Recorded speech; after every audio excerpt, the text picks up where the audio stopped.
धन्यवाद। हमारे पार्टी के सभी नेतागण आज निषाद आरक्षण संकल्प यात्रा पे आपके बीच में हम लोग पहुंचे हुए हैं।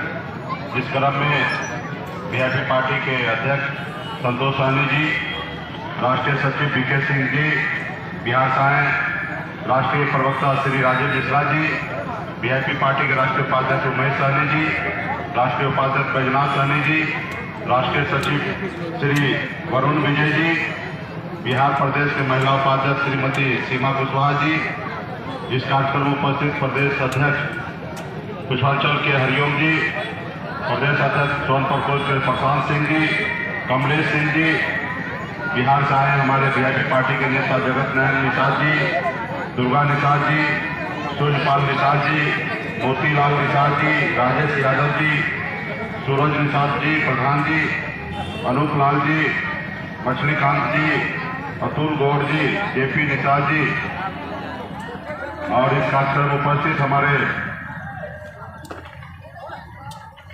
हरिचंद्र निषाद जी, जिला उपाध्यक्ष जयचंद्र निषाद जी,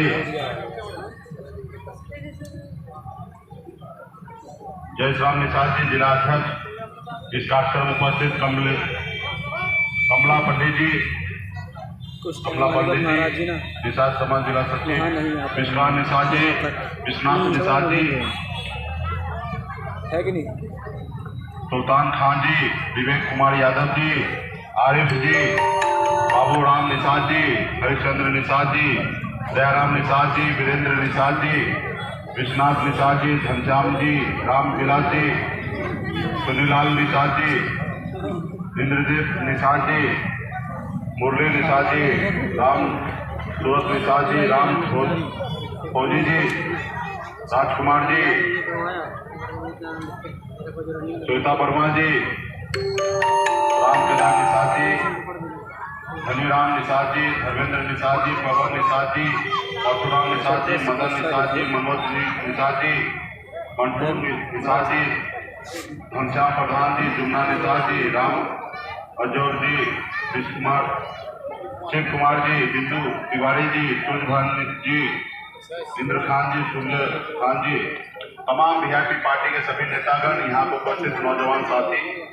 और मैंने देखा कि बारिश के समय में भी खास करके हमारे युवा साथी भीग कर रोड शो करते हुए आप लोग यहाँ पे आए हैं, इसके लिए तहे दिल से आपको धन्यवाद देता हूँ साथियों। माता बहन नौजवान साथी सभी को सना पला मुकेश सहनी की ओर से नमस्कार।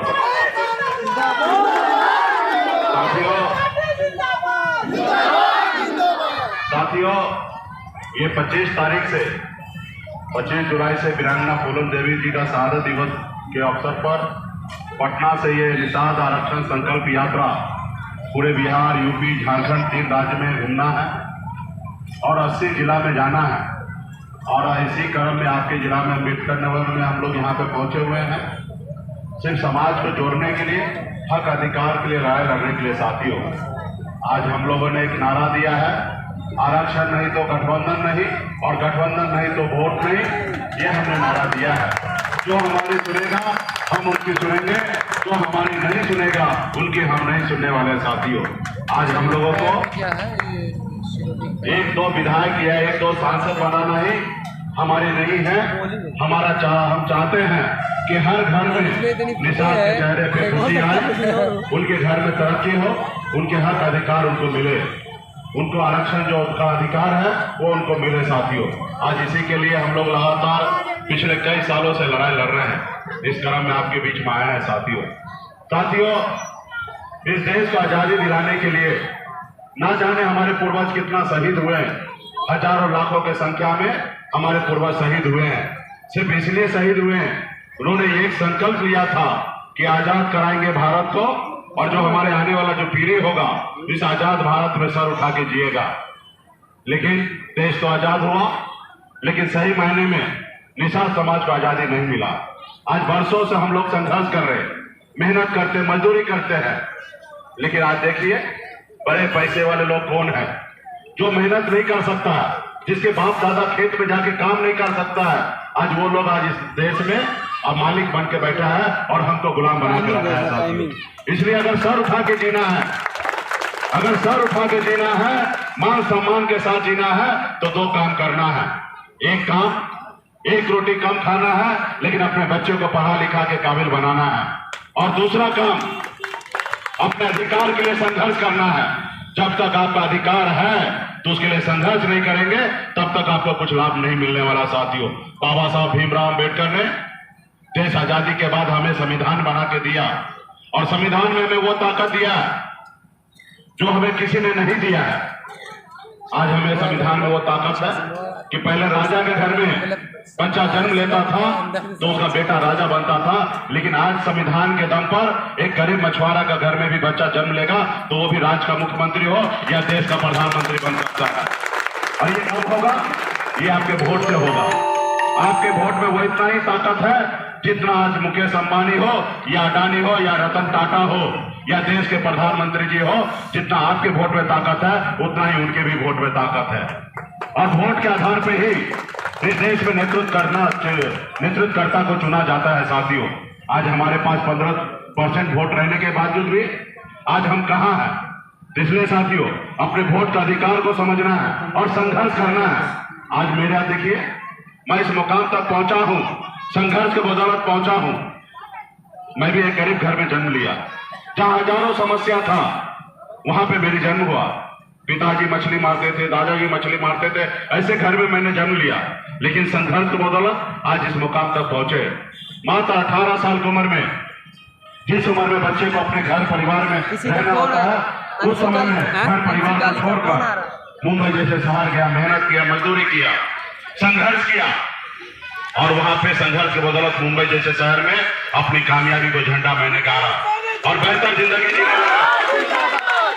बेहतर जिंदगी को छोड़कर, आज घर परिवार को छोड़कर बिहार में, यूपी में, झारखंड में अपने लोगों के हक अधिकार के लिए लड़ाई लड़ने लगा। साथियों, आज आप लोगों ने, पहले से भी आप लोग जागरूक हैं।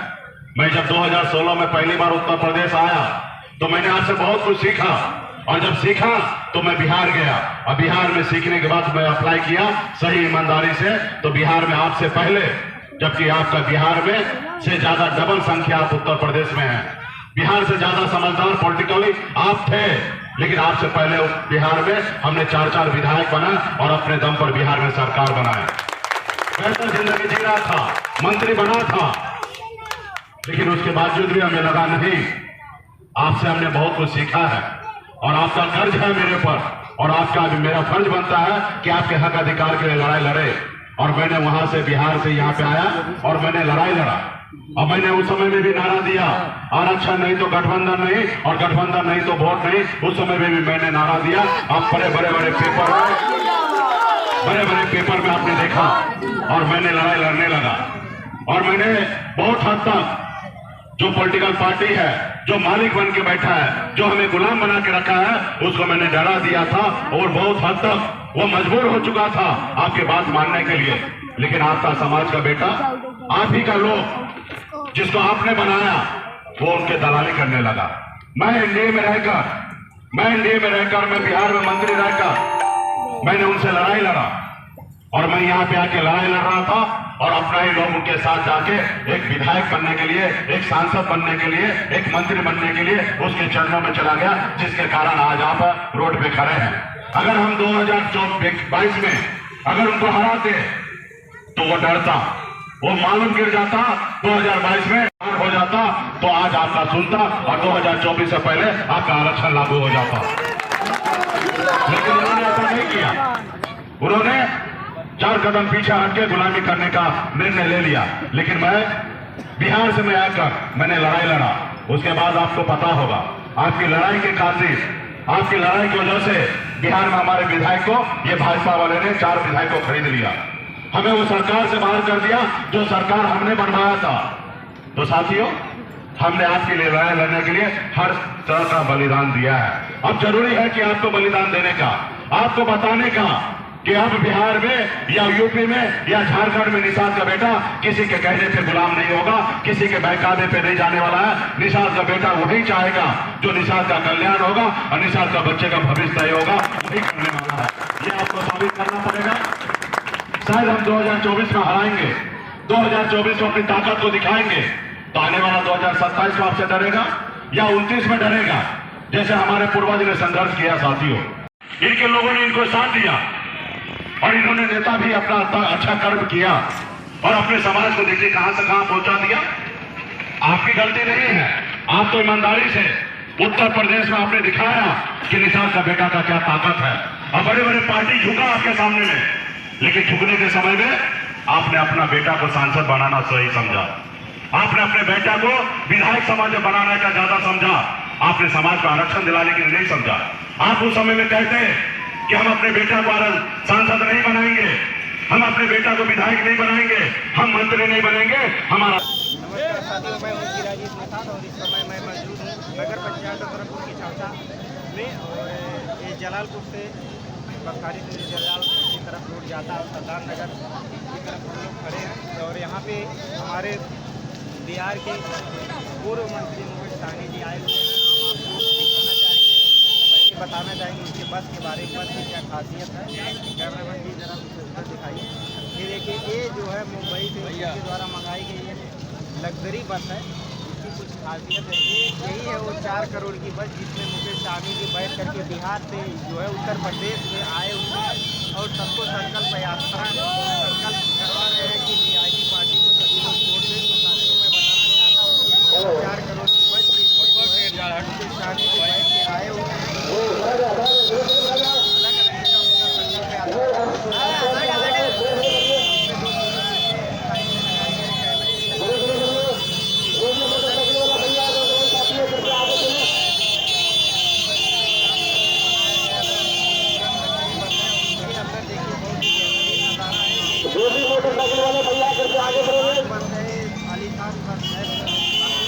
और ये जो है एक शाही घराने की तरह दिखने वाली, ये अंदर में एक मिनी हॉल जैसा एक बेडरूम और इसमें बाथरूम लीजिए। मैं कुछ लोगों से वार्तालाप करूंगा जो वीआईपी पार्टी से जुड़े हुए हैं। साथियों कुछ लोगों से मैं पूछूंगा। क्या नाम भैया आपका? सवाजीत निषाद। सर ये बताइए कि आप वोट किसको देंगे? VIP party. और आपके ही प्रदेश के संजय निषाद जी हैं, उनके बारे में कुछ कहिए। संजय निषाद जी के साथ पहले हम थे। हाँ, उन्होंने हमें गद्दारी की है, अलग तरीके से वोट लेके और भाजपा में जाके बैठ गए और हमारे साथ उन्होंने धोखा, हमें आरक्षण देने की बात कहे थे और 5 साल वहाँ बोले भी नहीं वो थे और अब की बार भी वो MLC है, उनके बेटा सांसद हैं और फिर भी आरक्षण का आज तक उन्होंने कभी नाम नहीं। ठीक है, लेकिन समाज आपका जो निषाद समाज है उसको जागरूक किसने किया? निषाद समाज को जो संजय निषाद थे, हमें पता लगा कि मुकेश सहनी के बताए अनुसार वो चल रहे, इसलिए मेरा सवाल है आप क्या सोचो, समाज जागरूक है? आज जो पहले दूसरे नाम से बुलाते थे आज निषाद जी बुलाते हैं, वो किसके लिए? ये मुकेश सहनी थे। धन्यवाद आपका। क्या नाम भैया आपका? संतलाल निषाद। यहीं के रहने वाले हैं? हाँ यहीं के। आप किस पार्टी से जुड़े हुए हैं? वीआईपी पार्टी से। तो संजय निषाद से क्यों नहीं जुड़े? संजय निषाद क्यों नहीं जुड़े? दीजिए हम दूसरे भाई से बात करेंगे साथ में। क्या नाम भैया? रवि तेजा। रवि तेजा जी, कुछ मुकेश सहनी के बारे में, वीआईपी पार्टी के बारे में बताइए। जो बिहार से चल के उत्तर प्रदेश में आए, आपके गांव में आए, उनके बारे में बताइए। हम जैसे कि अपने आगे आने वाले भविष्य के लिए मुकेश सहनी वोट करेंगे, जो आरक्षण रहे हैं उनके लिए वोट करेंगे और उनके लिए हम 2 शब्द गाना चाहते हैं। आरक्षण की लड़ाई तो संजय निषाद, डॉक्टर संजय निषाद भी तो लड़ रहे हैं। तो वो कभी आरक्षण की मांग किए हैं बीजेपी से? सांसद में तो सुनने में आ रहा है आपके ही बिरादरी के लोग कह रहे हैं सांसद में उन्होंने पहले ही आरक्षण की बात उठाई। नहीं, जैसे वो संजय निषाद कभी आरक्षण की मांग किए हैं?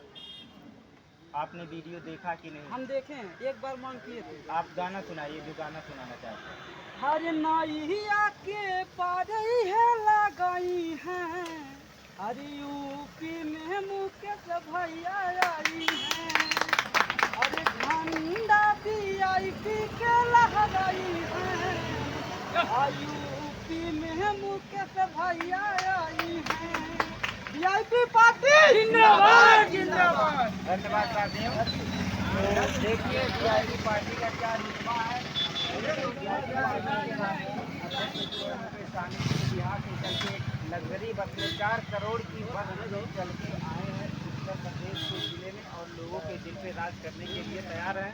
और लोग को का कहना है कि वीआईपी पार्टी से ही जुड़ेंगे क्योंकि वो संकल्प यात्रा में क्या नाम आप वीआईपी पार्टी से जुड़े हैं? वीआईपी पार्टी से जुड़े हैं तो कुछ इंसानी के बारे में बताइए।